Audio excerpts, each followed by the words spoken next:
Hello बच्चों, कैसे हैं? बढ़िया। तो क्या पढ़ रहे थे? अपने क्या पढ़ रहे थे? अपने साउंड पढ़ रहे थे। काफ़ी सारी बातें हमने कर ली थी, है ना। एक इम्पॉर्टेंट टॉपिक है साउंड के बारे में, वेलोसिटी ऑफ साउंड। क्या पढ़ना चाह? Velocity of sound.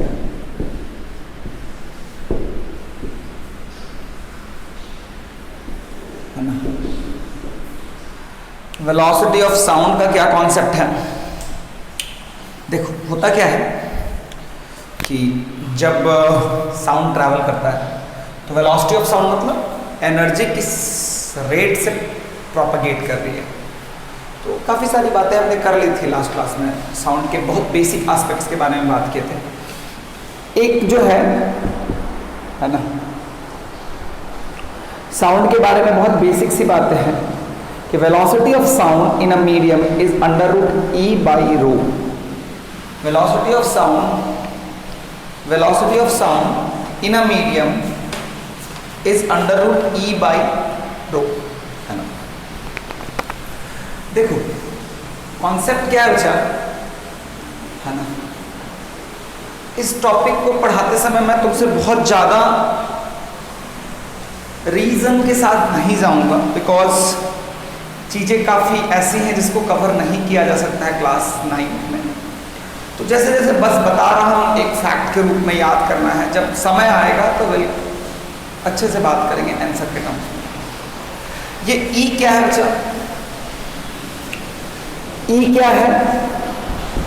Modulus of elasticity.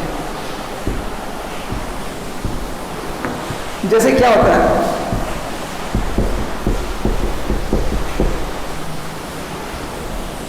देखो होता क्या बच्चा, होता क्या है कि हर मीडियम की अपनी एक इलास्टिसिटी होती है। इलास्टिसिटी कहने का मतलब हम उस मीडियम को ज़्यादा इलास्टिक बोलेंगे जिसमें कि अगर हम उसको इलोंगेट कर दें तो वापस अपने शेप को रिगेन करने में ज़्यादा सक्षम है। तो तुम अगर ध्यान से देखोगे तो ज़्यादा इलास्टिक मीडियम कौन है? सॉलिड है, लिक्विड है, गैस है। तो अगर मान लो लिक्विड को अगर हम थोड़ा सा ऐसे करके छोड़ दें तो क्या होता है? आप देखते हो कि वो लिक्विड जो है वापस अपने सेम को उतना गेन नहीं कर पाता है जितना सॉलिड गेन करता है, या गैस तो बिल्कुल बहुत ही कम गेन करता है। तो अगर मैं बोलूँ तो इलास्टिसिटी के टर्म्स में अगर मैं बात करता हूँ तो होता क्या है कि इलास्टिसिटी ऑफ सॉलिड ज़्यादा होता है, elasticity of solid is greater than elasticity of liquid is greater than elasticity of gas. ये पूरा का पूरा कॉन्सेप्ट है, this is full concept. Elasticity of solid is greater than elasticity of liquid is greater than elasticity of gas. अब अगर चीज़ों को ध्यान से देखोगे ना तो अब ये कहाँ से आया, कैसे आया, इसके बारे में बात करने की जरूरत नहीं है, सबका बेसिक से बच्चा बात करेंगे। लेकिन तत्काल ये मान के चलना है, ये ई जो होता है मॉडुलस ऑफ इलास्टिसिटी है and rho is density of medium. Density of medium, है ना। अब अगर सॉलिड के लिए मैं बताऊं, सॉलिड के लिए जो इलास्टिसिटी की बात करते हैं, सॉलिड में मॉडुलस ऑफ इलास्टिसिटी को बोलते हैं यंग्स मॉडुलस, यंग्स मॉडुलस, है ना। एंड लिक्विड एंड गैस में बोलते हैं, लिक्विड एंड गैस में हम बोलते हैं, लिक्विड एंड गैस में हम लोग बोलते हैं बल्क मॉडुलस, है ना। हम लोग अच्छे से डिफाइन करेंगे जब हम लोग क्लास 11 में बात करेंगे तो हम डिफाइन करेंगे। ऑल्दो कोई ज़्यादा पूछता नहीं है, यंग्स मॉडुलस हो गया, बल्क मॉडुलस हो गया, काफ़ी अच्छे से बात आती है समझ में, काफ़ी क्लैरिटी से हमें सब कुछ समझ में भी आ रहा है। तो अब अगर हम चीज़ों को और अच्छे से बात करें तो हम यहाँ पे v को क्या लिख सकते हैं? v को क्या लिख सकते हैं? अंडर रूट ई। ई को क्या लिख सकते हैं? अगर हम मान लो गैस और लिक्विड में बात करें तो v को लिख सकते हैं under root b by rho. क्या लिख सकते हैं बच्चा? Under root b by rho. b is what? Bulk modulus. b is what? Bulk modulus. अगर हम इसके लिए बात करें, इसके लिए गैस एंड लिक्विड के लिए जस्ट कुछ नहीं है। अगर सॉलिड के टर्म्स में बात करोगे, सॉलिड के टर्म्स में बात करोगे तो इस ई को तुम रिप्लेस कर दोगे y बाई रो से, और इस केस में आप रिप्लेस कर दोगे b बाई रो से। ये जो होगा for solid, for liquid and gas, है ना, फॉर लिक्विड एंड गैस। तो होता क्या है, इन सब चीजों में ज्यादा जाने का कोई पर्पस है नहीं, बस ध्यान रखना है कि ई जो होता है उसको सॉलिड में इलास्टिसिटी को हम सॉलिड के टर्म्स में यंग्स मॉडुलस के टर्म्स में डील करते हैं, लिक्विड एंड गैस में हम लोग बल्क मॉडुलस के टर्म्स में डील करते हैं, कोई बड़ा चीज नहीं है। अब क्या विचार, न्यूटन साहब ने क्या माना कि जो न्यूटन साहब ने क्या माना, न्यूटन साहब ने क्या माना, देखो हम लोग गैस की बात करते हैं, अभी हम लोग करेंगे velocity of sound in a gas, velocity of sound in a gas, velocity of sound in a gas. तो velocity of sound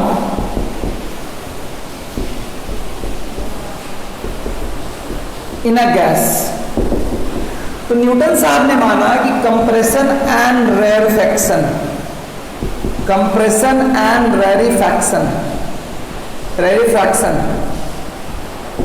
is isothermal process, isothermal process, है ना, आइसोथर्मल प्रोसेस। उन्होंने माना कि ये जो कंप्रेशन एंड रेरिफैक्शन होता है ये आइसोथर्मल प्रोसेस, आइसोथर्मल प्रोसेस का मतलब है कि टेम्परेचर जो होता है वो बहुत ज्यादा बदलता नहीं है, temperature remains constant. Isothermal process का मतलब देखो, आइसोथर्मल, आइसो मतलब कांस्टेंट, क्या, temperature, temperature will remain constant. उस केस में जब आप बड़े होगे और निकालोगे तो B का value, bulk modulus of gas जो होता है वो प्रेशर ऑफ द गैस के बराबर होता है। Bulk modulus of the gas किसके बराबर होता है, अच्छा, प्रेशर ऑफ द गैस के बराबर हो जाता है। तो ये जो हो जाएगा, ये हो गया V equal to under root P by rho. V equal to क्या हो गया बच्चा, under root P by rho. Clear है क्या?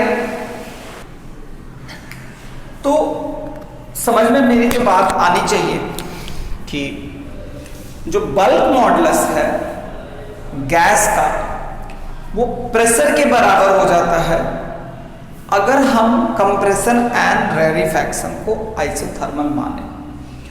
तो न्यूटन साहब ये दे के चले गए, लोग जब बड़े हुए तो उन्होंने गैस का प्रेशर रखा और डेंसिटी ऑफ गैस रखा, और जब रख के उन्होंने निकाला तो देखा गया कि जो रिजल्ट आना चाहिए वो एक्सपेरिमेंट रिजल्ट के, जो रिजल्ट आया वो एक्सपेरिमेंट रिजल्ट के बराबर नहीं आया।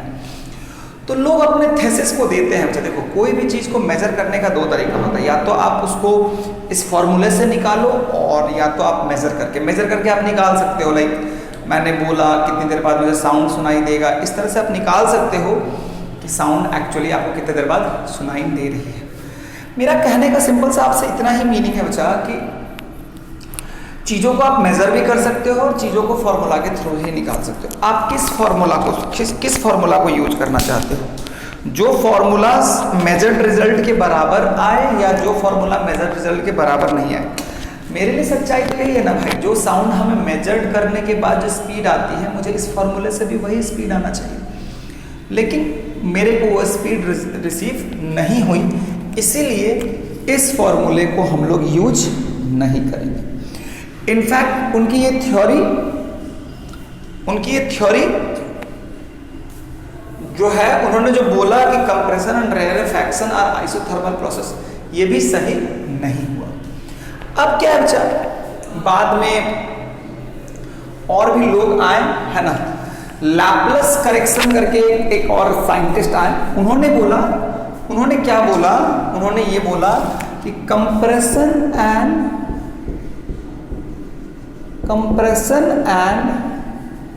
रेरिफैक्शन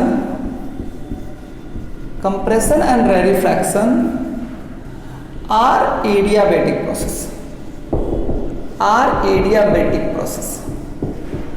एडियाबैटिक प्रोसेस कहने का मतलब कुछ होता है, तत्काल के लिए आप इतना मान लो, एडियाबैटिक प्रोसेस का मतलब होता है कि ना ही हीट बाहर जा सकती है, ना ही गैस से हीट बाहर जा सकती है, और ना ही बाहर की हीट अंदर आ सकती है। इन सब में जाने की जरूरत नहीं है तत्काल के लिए। और उनके अकॉर्डिंग जो बल्क मॉडुलस निकल के आया वो आया गामा। तब जो वेलोसिटी ऑफ साउंड हो गया वो हो गया gamma P by row, gamma P by rho, है ना। तो ये पी था, लेकिन यहां पे गामा नाम का एक कांस्टेंट आ गया। क्या आ गया बच्चा? गामा नाम का एक कांस्टेंट ऐड हो गया, जिसके बाद जब लोगों ने निकाला तो जो इस फॉर्मूले से रिजल्ट आया, मेजर्ड रिजल्ट भी उसी के बराबर था। मेजर्ड रिजल्ट भी उसी के बराबर था जो इस फॉर्मूले से आया। तो लोगों ने इसको एक्सेप्ट कर लिया। उन्होंने बोला कि ठीक है, आज के बाद हम इस फॉर्मूले को यूज करेंगे, क्योंकि जो मेजर करने से आता है वही चीज जब हमको इस फॉर्मूले से आता है तो हम क्यों बेकार में मेजर करेंगे। मेजर करना कोई टफ चीज नहीं है। तुम कहीं दूर जाके खड़े हो जाओ, और खड़े हो जाओगे, उसके बाद तुम चाहो तो साउंड अगर कोई गोली फायर करेगा, जितने देर बाद तुम्हें सुनाई देगा, तुम्हें डिस्टेंस पता है, टाइम पता है, तुम उसको क्या कर लो। जैसे तुम क्या करो, एक काम करो कि मान लो तुमने अपने दोस्त को बोल दिया कि तुम 10 बजे ही गोली फायर करना, उसने 10 बजे गोली फायर किया, तुम काफ़ी दूर पे खड़े हो और वहाँ पे तुम्हें सपोज करो 10:01 बाद सुनाई दिया, तो अल्टीमेटली साउंड को ट्रैवल करने में कितना टाइम लगा? 1 मिनट लगा। तो यू नो द डिस्टेंस, आप डिस्टेंस मेजर कर सकते हो, टाइम पता है, तो you will find the speed of the sound. तो you are having a way to measure the speed of sound with the by measurement करना भी कोई बहुत टफ चीज़ नहीं है, यू कैन डू इट। लेकिन जब इस फॉर्मूले से मिल ही रहा है तो क्यों ना हम यार इस फॉर्मूले को यूज करें। आखिर क्या हमारे दिमाग में कुत्ता काट लिया है कि हम इसको यूज नहीं करेंगे? जब मिल ही रहा है तो यूज करेंगे। अब बोलोगे सर ये सब डरावने कॉन्सेप्ट्स है, गामा पी रो। देखो एक बात बोलते हैं, आईसीसी का क्या है ना, आईसीसी डराता ज्यादा है, सिखाता कम है। लेकिन चिंता मत करो, हम है ना तुम्हारे बीच, हम तुमको डराएंगे नहीं, हम तुमको सिखाएंगे। आईसीसी क्या करता है? डराता ज्यादा है, सिखाता कम है। लेकिन जब हम हैं, तुम्हारे रजनीश सर तुम्हारे साथ है, तो क्यों चिंता कर रहे हो? तो मुस्कुराओ, खुश रहो, सब चीज बताएंगे। बस इतना ध्यान रखना, कहानी कहाँ से शुरू होती है? कहानी शुरू होती है यहाँ से, √E/ρ से कहानी शुरू हुई। अब E जो है सॉलिड में, इस E को हम लोग यंग्स मॉडुलस बोलते हैं, और लिक्विड एंड गैस में हम इसको बल्क मॉडुलस बोलते हैं। फिर न्यूटन साहब, चूंकि हमें पढ़ना, हमें यंग्स मॉडुलस एंड ऑल जो होता है सॉलिड की कहानी नहीं ज़्यादा पढ़नी थी, हमें पढ़नी थी गैस की कहानी। गैस की कहानी में न्यूटन साहब के अकॉर्डिंग जब हम आइसोथर्मल प्रोसेस मानेंगे तो बल्क मॉडुलस हो जाएगा प्रेशर के बराबर। तो ये फॉर्मूला P/ρ हो गया। लेकिन इस रिजल्ट को जब हमने यूज किया तो जो वैल्यू हमें मिला वो हमारे मेजरमेंट के वैल्यू से मैच नहीं किया। तो ये P और ρ पता है, P is the pressure of the gas, ρ is the density. P is what? P is what? Pressure of gas. P is what? Pressure of gas. ρ is what? Density of gas, है ना। उसके बाद यहां पे भी P क्या है बच्चा? Pressure of gas. अच्छा बताओ, क्या दर्द हो रहा है क्या कहीं? ρ is what? Density of gas. ρ is what? Density of gas. Gamma is what? Gamma कुछ है। गामा क्या है बच्चा? कुछ है। ये गामा क्या है? गामा को अगर तुम ध्यान से देखोगे तो गामा कुछ है। गामा जो है बच्चा, यह CP/CV। डरो मत, डरो मत, कुछ नहीं है। गामा जो है वो CP/CV है। डर लग रहा है क्या? लग भी रहा है तो अपने आप को बताओ कि हमें डर नहीं लग रहा है। CP क्या है बच्चा? Specific heat capacity. Specific heat capacity at constant pressure, है ना। स्पेसिफिक हीट कैपेसिटी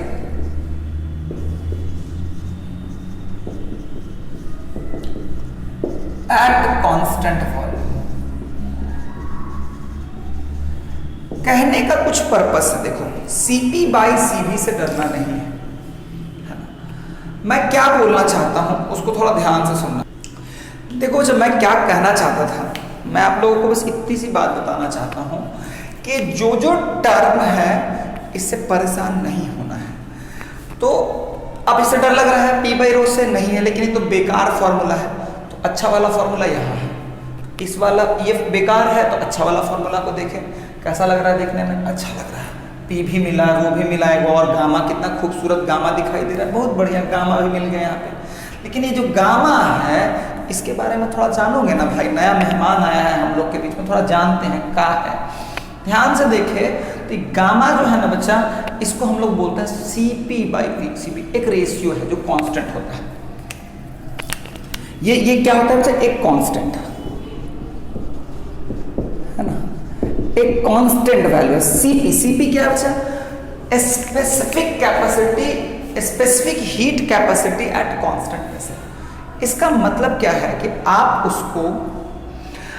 उस गैस को गर्म करो, उसका टेम्परेचर 1 डिग्री से, अगर 1 केजी गैस को, अगर हम 1 केजी गैस को 1 डिग्री से अगर हम बढ़ा दें उसका टेम्परेचर, तो जितना अमाउंट ऑफ हीट लगता है उसको हम लोग स्पेसिफिक हीट कैपेसिटी बोलते हैं। किसी का भी स्पेसिफिक हीट कैपेसिटी का मतलब क्या होता है, किसी भी सब्सटेंस का specific heat capacity class 8th में आपने पढ़ा था कि 1 डिग्री से 1 यूनिट का टेम्परेचर बढ़ाने के लिए जितना एनर्जी देना पड़े, that is called specific heat capacity. लेकिन क्या है, गैस में क्या है कि आप अलग अलग तरीके से स्पेसिफिक हीट कैपेसिटी मेजर कर सकते हो। कभी आपने क्या कोशिश किया कि आप उसका टेम्परेचर बढ़ा रहे हो लेकिन उसका प्रेशर क्या रखा है, कांस्टेंट। कभी आपने टेम्परेचर बढ़ाया लेकिन उसका वॉल्यूम क्या रखा, कांस्टेंट। मेरी बात समझ में आई?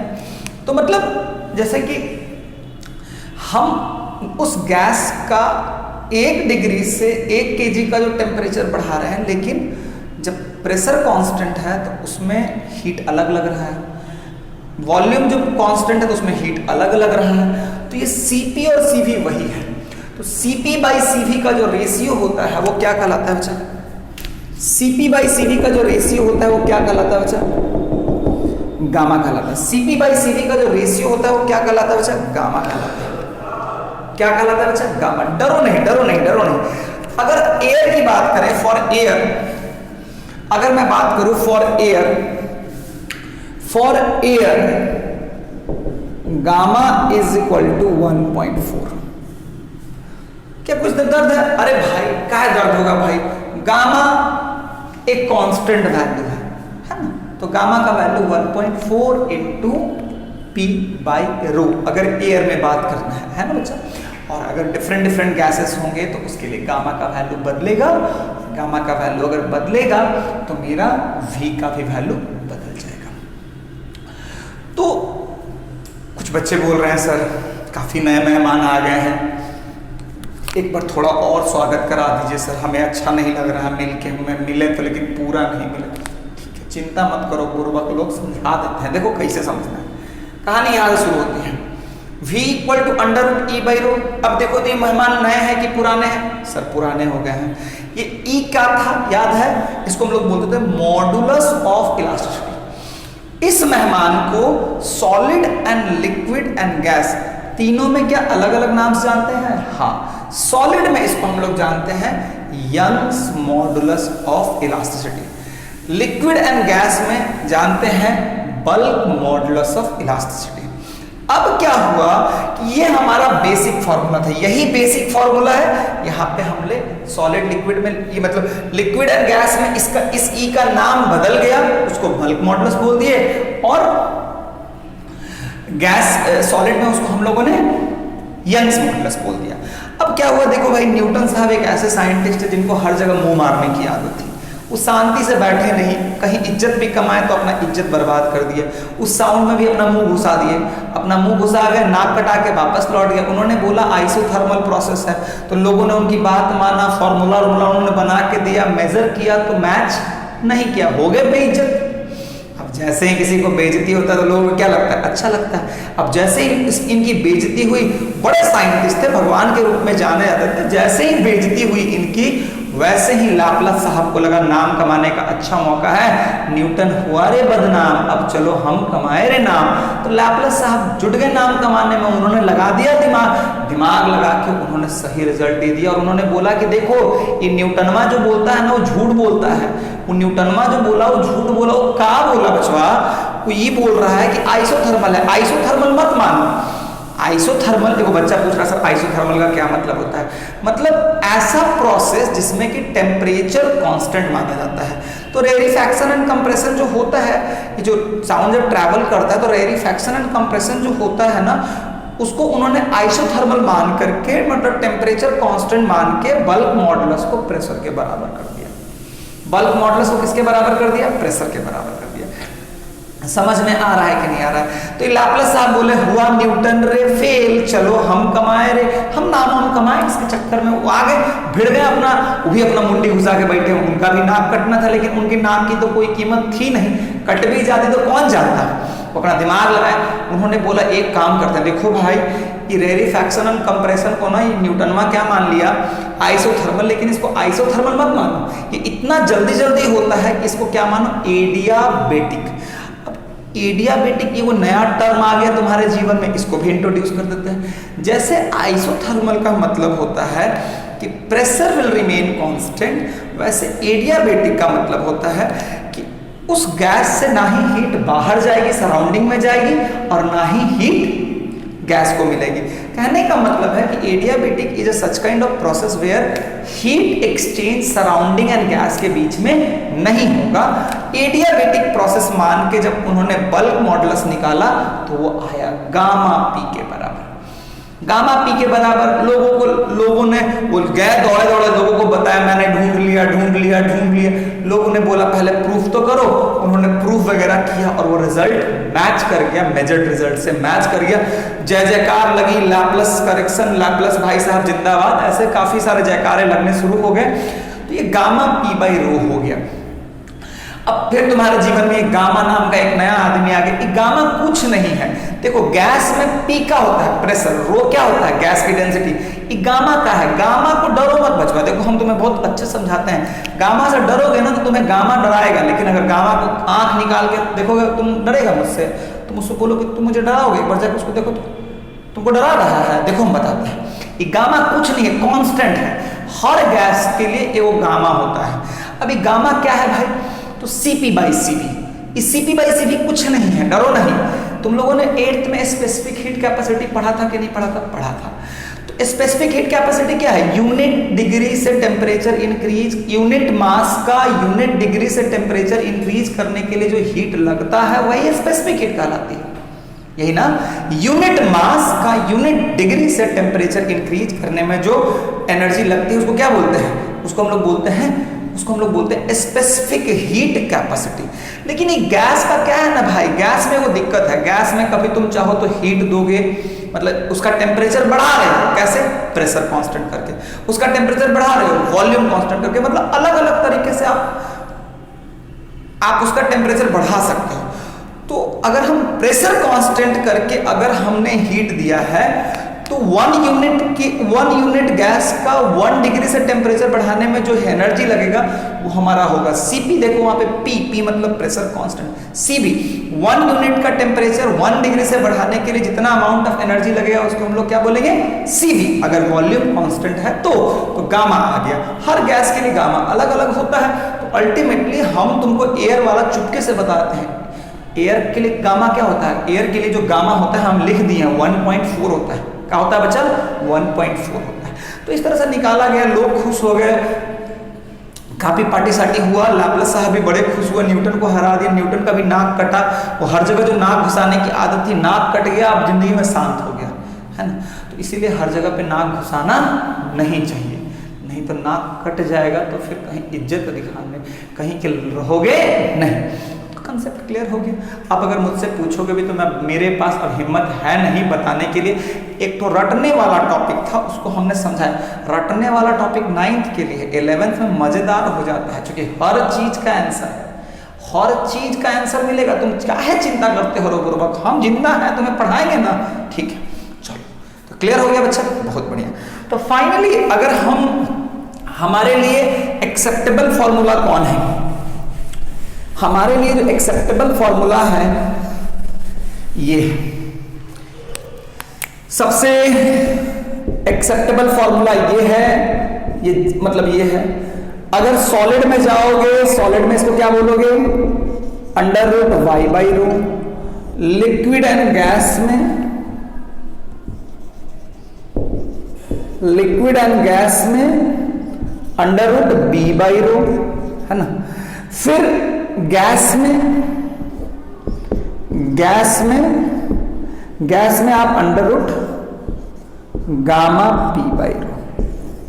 मतलब गैस के लिए ये भी वैलिड है, ये भी वैलिड है और ये भी वैलिड है। लिक्विड के लिए ये वैलिड है, ये वैलिड है, सॉलिड के लिए ये वैलिड है और ये वैलिड है। मतलब समझ में आ गया होगा। अब हमें चिंता अभी उनको ज्यादा तंग मत करो, है ना बच्चा।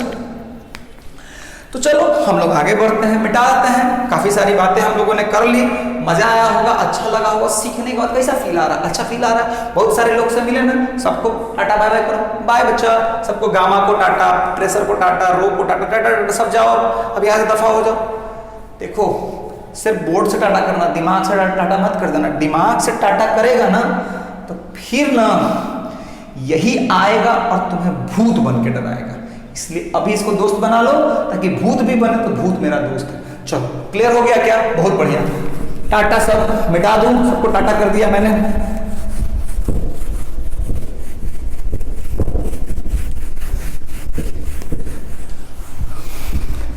Achyutam Keshavam Krishna Damodaram Ram नारायणम Janaki Vallabham.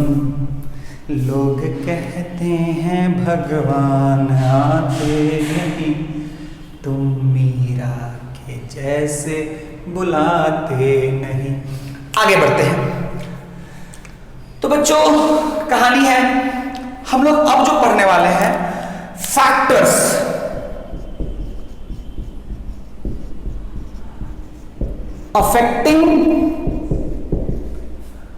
factors affecting velocity of sound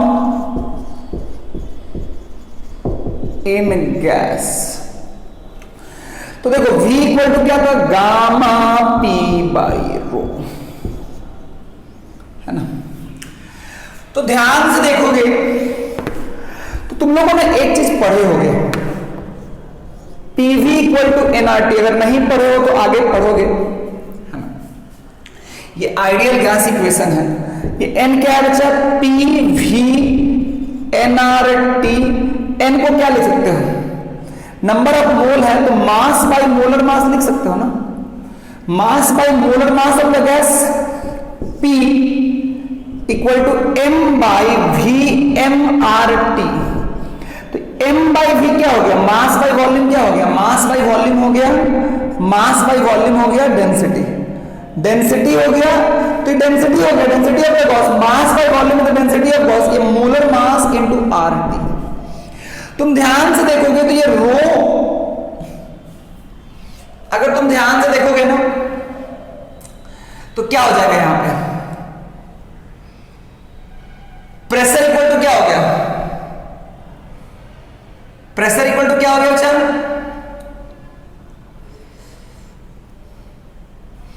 अगर तुम यहां पे ऐसे कर दोगे गामा और अगर इस P को यहां बिठा दो तो P क्या हो जाएगा? ये आइडियल गैस इक्वेशन होता है, कुछ नहीं है, मास by molar mass. Number of mole को मास बाय मोलर मास लिख सकते हैं। ये तो कांस्टेंट हो गया, तो क्या हो गया? Rho R T by M into rho. Rho cut गया। ध्यान से देखोगे तो ये gamma R M into T, ये पूरा का पूरा एक कांस्टेंट हो जाएगा फॉर अ गैस। एक गैस के लिए for a gas gamma will be constant, R तो कांस्टेंट ही है, एम भी कांस्टेंट होगा, है ना। तो V is directly proportional to क्या दिखाई दे रहा है? Under root T. For a gas के लिए अगर एक पर्टिकुलर गैस को हम ले तो उसका टेम्परेचर बढ़ाएंगे तो ये ऐसे बढ़ेगा। कैसे बढ़ेगा बच्चा? ऐसे बढ़ेगा, है ना बच्चा? क्लियर है ना? और अगर चीजों को ध्यान से देखोगे तो v is directly proportional to root T. Clear है क्या? तो v is directly proportional to under root T, है ना? अगर इस फॉर्मूले को थोड़ा और इलैबोरेट करोगे ना तो ये ऐसा आ जाएगा, v equal to V naught plus 0.61 T. ये वी नॉट क्या है बच्चा? वी नॉट है स्पीड ऑफ साउंड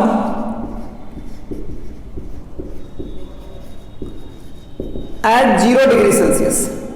ठीक है, ये टी क्या है बच्चा? टेम्परेचर इन डिग्री सेल्सियस, है ना? तो यहां पे इसी चीज को इलैबोरेट करके ऐसे भी बनाया गया है, v equal to V naught 0.61 into T. देखो इस यहां पे टेम्परेचर किसमें होता है? केल्विन में होता है। यहां पे टेम्परेचर क्या होता है? केल्विन में है। मतलब जैसे कि जब आप इस वाले फॉर्मूले में टी को किस में रखते हो? डिग्री सेल्सियस में होता है, केल्विन में होता है। आइडियल गैस इक्वेशन में टेम्परेचर जो होता है वो केल्विन में होता है। किसमें होता है बच्चा?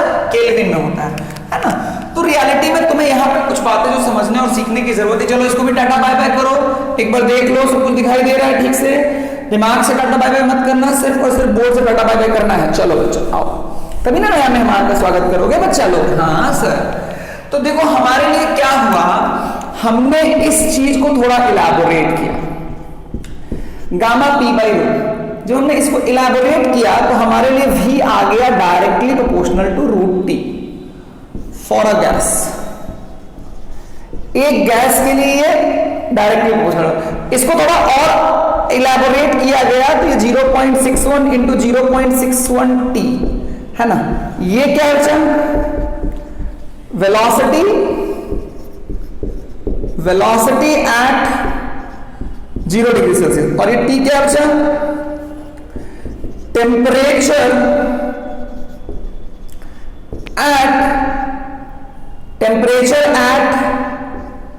टेम्परेचर इन डिग्री सेल्सियस, है ना? यहां पे जो टी होता है वो केल्विन में होता है। किसमें होता है बच्चा?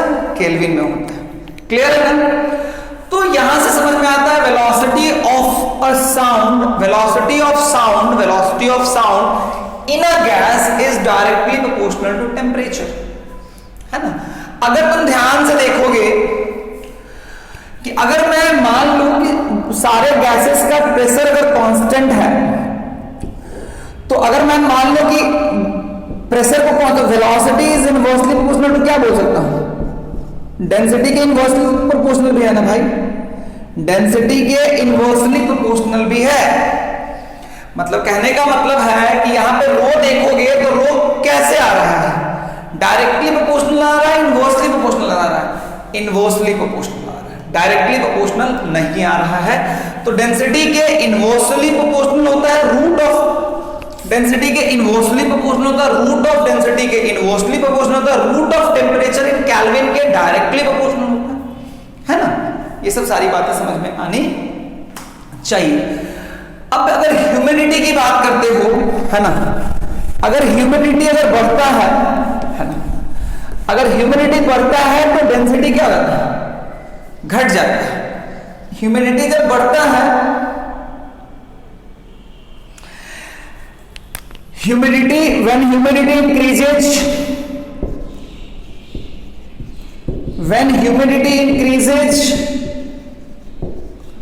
in air density decreases। जब डेंसिटी डिक्रीज करेगा तो v will what?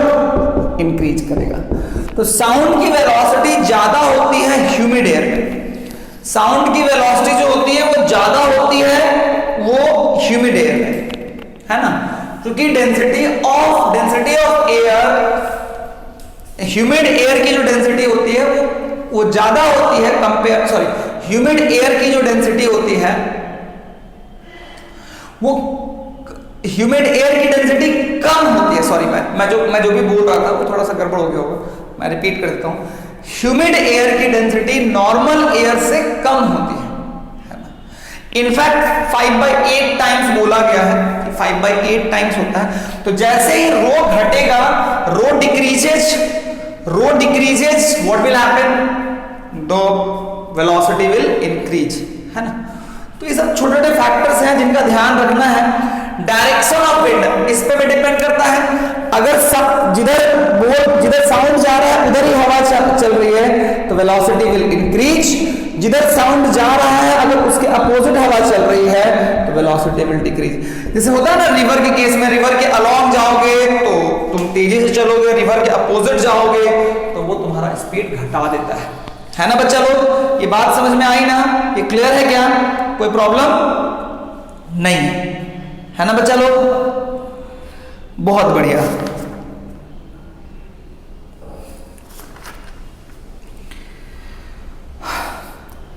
तो ये सब सारी बातें हैं।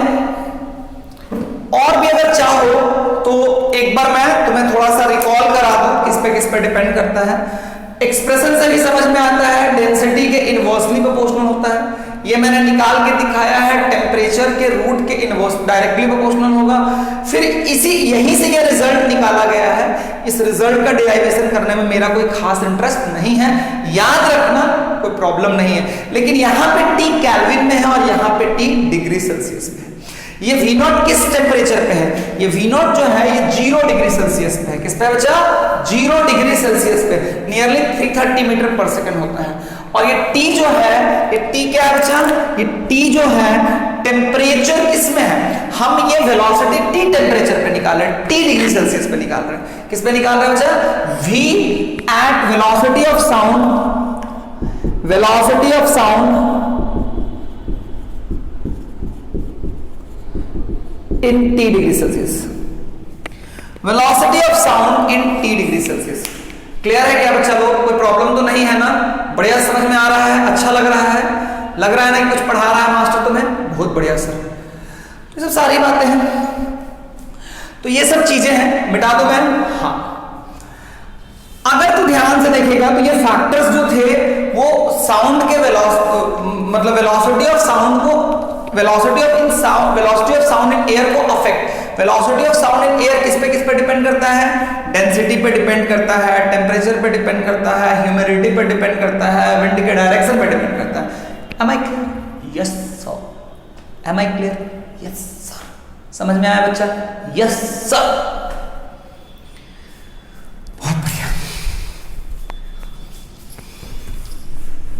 लागी रे लगान हो माँ एक तेरे नाम की, एक तेरे नाम की माँ, एक तेरे नाम की, लागी रे लगान हो माँ एक तेरे नाम की। आगे बढ़े बच्चों, बिल्कुल सही। अभी हम लोग को पढ़ना है factors affecting, factors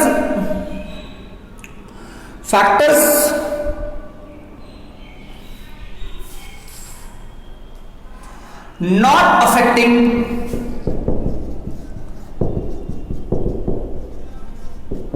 the sound, velocity of sound in gas.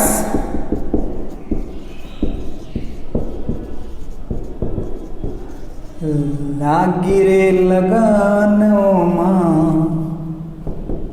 एक तेरे नाम की। चलो बच्चों, छोटी छोटी बातें हैं, इसमें बहुत इंपॉर्टेंट चीज है। देखोगे ना तो V इक्वल टू क्या है, गामा P बाई रो। तो इफ टेम्परेचर, देखो तो प्रेशर जो है, प्रेशर, क्या प्रेशर पे साउंड डिपेंड करता है क्या, इस P वाले फैक्टर पे डिपेंड करता है क्या, है ना, है ना। क्या V is directly proportional to क्या, velocity of sound,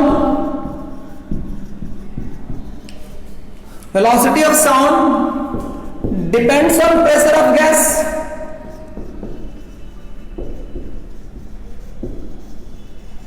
option A option B no.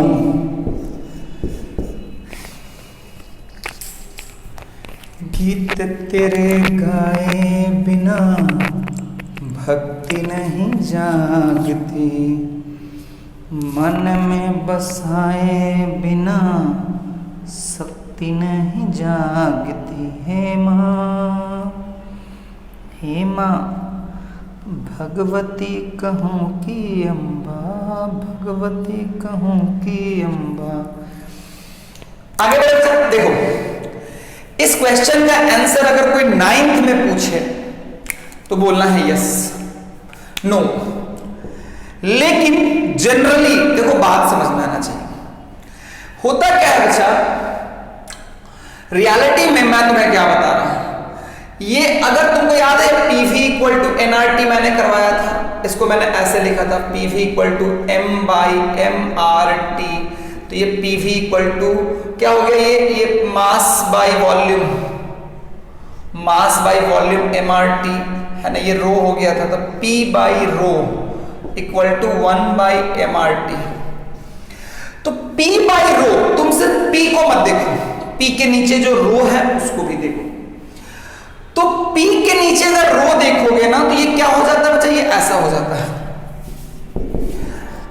ये ऐसा हो जाता है बच्चा, गामा RT बाई M। तो रियलिटी में अगर if pressure is changing, if pressure is changing, तो रियलिटी में अगर तुम P को सोचेगा, देख यहां पे P है और रो भी है, ऐसा नहीं है कि P चेंज करेगा तो रो चेंज नहीं करेगा, P चेंज करने से रो भी चेंज करता है। तो मैंने इस इक्वेशन में जो यहां पे दो वेरिएबल थे, इसको देखो, गामा कांस्टेंट हो गया ये गैस के लिए, R कांस्टेंट हो गया और मोलर मास भी कांस्टेंट हो गया। क्या वेरिएबल हुआ, सिर्फ एक फैक्टर T, सिर्फ एक फैक्टर जो T है जिसपे वो वैरी कर रहा है, सिर्फ वही T पे। तो देखो अगर तुम प्रेशर चेंज कर रहे हो और टेम्परेचर कांस्टेंट है, if pressure is changing, if pressure is changing keeping temperature constant, keeping temperature constant, if pressure is changing keeping temperature constant, तो क्या होगा, if pressure is changing keeping temperature constant then what will happen कि अगर आपका ये, अगर यही इसी एक्सप्रेशन को ये लगा तो देखो, तो यहां पे टेम्परेचर कांस्टेंट है तो क्या ये चेंज करेगा क्या, नहीं। तो यहां पे क्या होगा कि P भी चेंज करेगा और रो भी चेंज करेगा, P भी चेंज करेगा और रो भी चेंज करेगा, और दोनों ऐसे चेंज करेगा कि दोनों का रेशियो चेंज नहीं करेगा। जब तुमने टेम्परेचर कांस्टेंट रखा तो P चेंज करने पे रो भी चेंज करेगा, रो ऐसे चेंज करेगा जिससे कि P by rho will remain constant.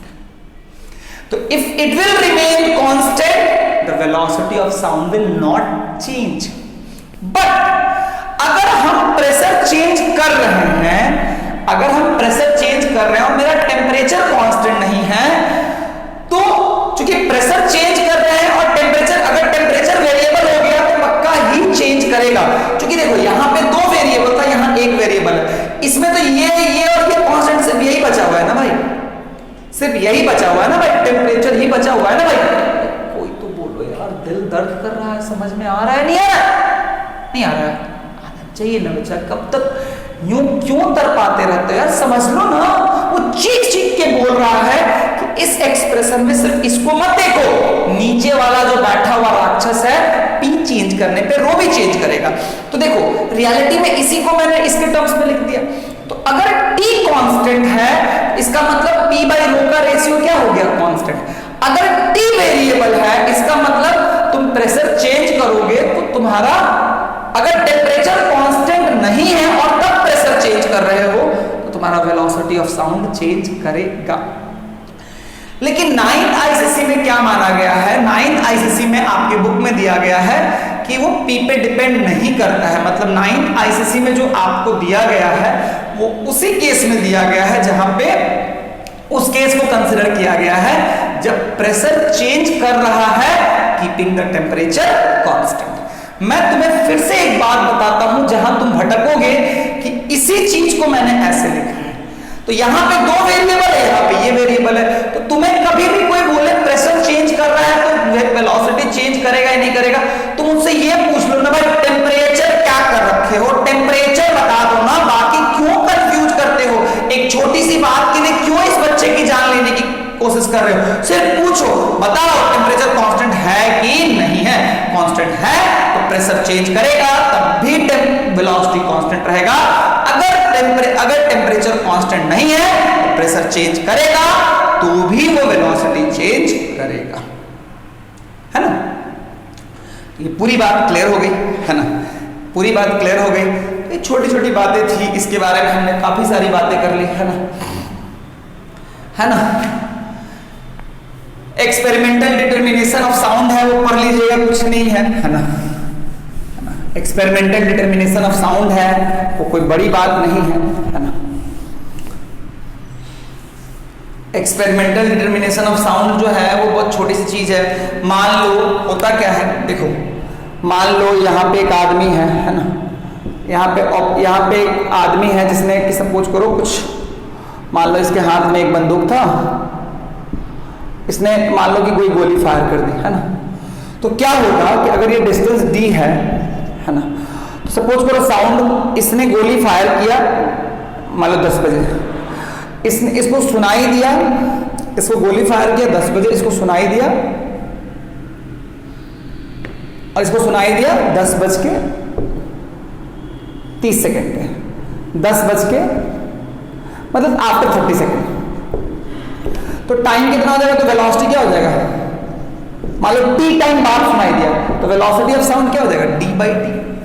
Velocity of sound क्या हो जाएगा बच्चा, डी बाई टी, है ना बच्चा लोग, क्लियर हो गया ना। तो velocity of sound will be how much, D by T. बहुत बार एक चीज और समझाना चाहूंगा, लास्ट क्लास में भी समझाया था, क्लास 8 में भी इस चीज को मैंने काफी एक्सप्लेन किया था। होता क्या है, जैसे सपोज करो ना, कभी कभी आदमी बोलता है जैसे कि मान लो ऐसा था, है ना, तो रियलिटी में मान लो इसने कुछ गोली फायर की, इसको लाइट दिखाई दिया, तो इसने गोली फायर की सपोज करो t = 0 पे, t = 0 पे इसने गोली को फायर होते, t = 0 पे इसने गोली फायर की, है ना। तो रियलिटी में इस तक एक लाइट पहुंचेगी और एक साउंड पहुंचेगा, है ना। तो लाइट को पहुंचने में कितना टाइम लगा, t1 = how much, d by t1, क्या हुआ बच्चा, d बाई t1, क्लियर है क्या।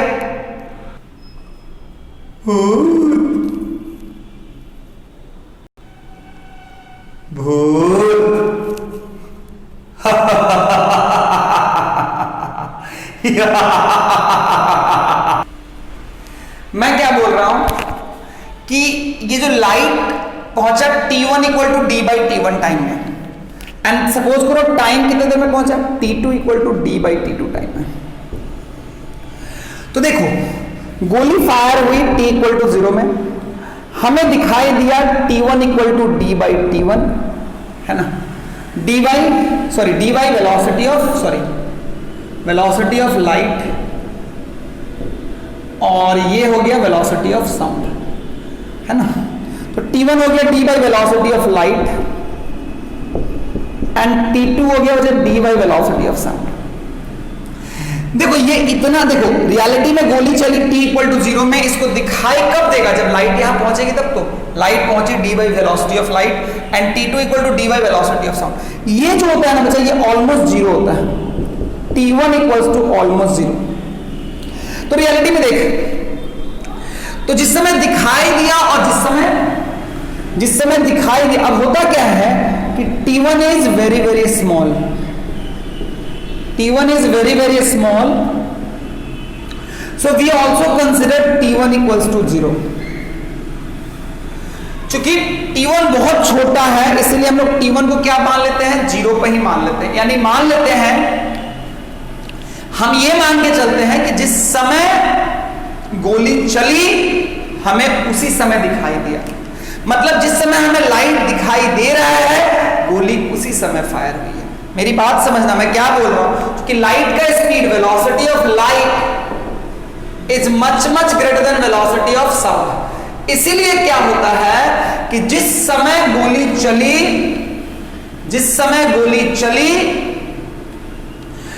उसके थोड़ा देर बाद मुझे लाइट दिखाई देगा, लेकिन क्या ये टाइम इंटरवल बहुत छोटा है? हाँ। तो रियलिटी में हम ये मान लेते हैं कि जिस समय मुझे लाइट दिखाई दे रही है उसी समय गोली चल रही है। आप ये समझ लीजिएगा, जिस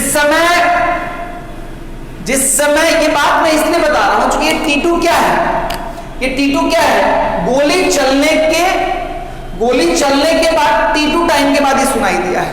लेकिन तुम क्या मानोगे, T1 को भी क्या मान लोगे? 0। यानी जिस समय तुम्हें दिखाई दिया उसी समय तुम्हें गोली की भी आवाज, जिस समय गोली चली उसी समय तुम्हें मानना है कि तुम्हें गोली की आवाज सुनाई पड़ रही, गोली की तुम्हें एक लाइट दिखाई दिया। अगर कभी जरूरत पड़ती है तो मान लिया बोलता है कि a man has fired a bullet, observer has seen a light. इसका मतलब अगर सपोज करो observer has seen a light, इसका मतलब वो जिस समय लाइट देखा उसको तुमको यही मानना है कि गोली उसी समय चली थी, है ना। उसके बाद लाइट को फ्रीक्वेंसी के बेसिस पे 3 कैटेगरी में डिवाइड करते हैं। अगर 20 हर्ट्ज होता है फ्रीक्वेंसी, अगर frequency is less than 20 hertz, इसको बोलते हैं इंफ्रासोनिक। फ्रीक्वेंसी अगर 20 हर्ट्ज से लेकर के 20 किलो हर्ट्ज होता है, इसको हम लोग बोलते हैं सोनिक। फ्रीक्वेंसी अगर 20 किलो हर्ट्ज से बड़ा होता है तो इसको हम लोग बोलते हैं अल्ट्रासोनिक, है ना। अल्ट्रासोनिक, अल्ट्रासाउंड वगैरह नाम सुना है ना, अल्ट्रासाउंड वगैरह में अल्ट्रासोनिक साउंड का ही यूज किया जाता है। काफी सारे हैं, जैसे बैट्स जो होता है वो अल्ट्रासोनिक साउंड ही निकालता है। फिर बहुत जगह पे क्लीनिंग के लिए या फिर कोई टूटा फूटा जगह में डिटेक्ट करने के लिए बहुत चीज़ों में हम अल्ट्रासोनिक साउंड्स का यूज करते हैं। जो सिग्नल्स होते हैं ना वो भेजते हैं, जो वो होता है वो भी मतलब लाइक जो अंदर में जो रडार होता है, लाइक जो पनडुब्बी जो होता है, सबमरीन जो होता है, वो भी अल्ट्रासोनिक साउंड्स, अल्ट्रासोनिक सिग्नल्स भेजता है ना। अल्ट्रासोनिक एंड सुपरसोनिक में एक अंतर होता है। Ultrasonic is related with the frequency and supersonic is related with the speed, है ना। अल्ट्रासोनिक एक साउंड होता है और सुपरसोनिक हम उन चीज़ों को बोलते हैं जिनका स्पीड साउंड के स्पीड से ज़्यादा होता है ना। तो अल्ट्रासोनिक एंड सुपरसोनिक में कंफ्यूज होने की ज़रूरत नहीं है। तो दीज आर द थिंग्स। आज के लिए इतना ही। अगले क्लास में हम लोग फिर नए चैप्टर्स के साथ मिलेंगे।